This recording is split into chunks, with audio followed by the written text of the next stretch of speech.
почитувани представници на медиумите, почитувани граѓани на Република Македонија. Власта на Зоран Заев и криминалот во Република Македонија се во коалиција. Последна потврда за тоа е информацијата дека лицата кои шверцувале кокаин од Мексико добивале и државни тендери. А денес видовме од медиумите дека има сомнеж за дополнителната заменичка министерка за внатрешни работи Славјанка Петровска, дека директно брифирала по медиуми за текот на акцијата на Министерството за внатрешни работи, со што ги довела животите на полицајците под ризик.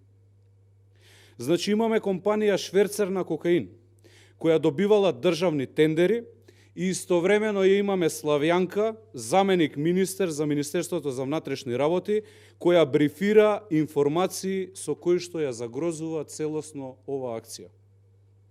Имено, фирмата Банекс Компани од Крушопек, чија дејност била увоз на овошје, завчера беше откриена дека заедно со пратките банани пренесувала и кокаин.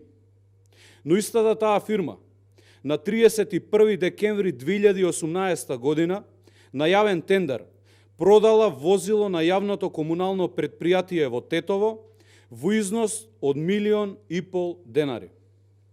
Тоа е време кога Зоран Заев е премиер во Република Македонија, Оливер Спасовски е министер за внатрешни работи во Република Македонија, а Теута Арифи, градоначалник на Тетово, како кандидат поддржан директно од Социјалдемократскиот сојуз. Скандал до скандал, почитувани. Кој ќе сноси одговорност сега? Замислете, од илјадници фирми, јавна набавка добила токму оваа фирма Банекс од Крушопек. Долго време наназад посочуваме како ВМРО ДПМН дека во Македонија цвета трговијата со дрога, а Заев и Спасовски ништо не превзедоа за нејзино сузбивање. Напротив, гледаме дека наркокартелите дури биле и поддржувани со народни пари. Но дали е само оваа помошта која ја добиле од власта на Заев и Оливер Спасовски?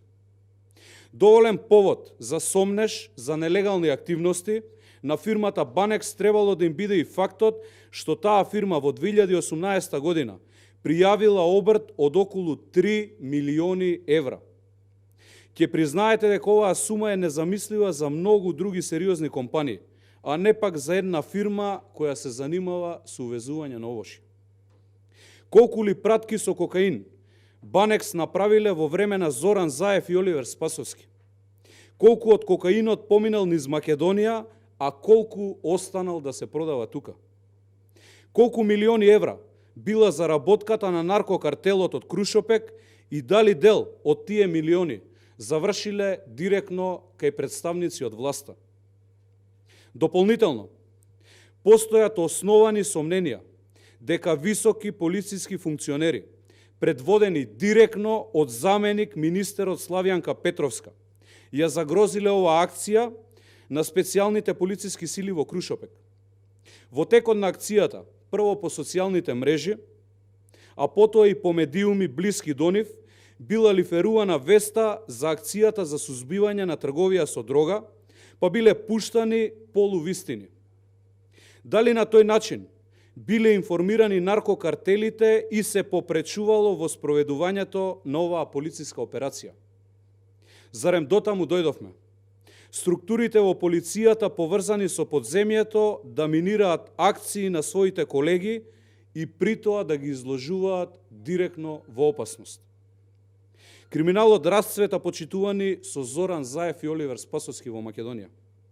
Наркокартелите владеат не само со подземјето и улиците, туку на жалост владеат и со целата држава.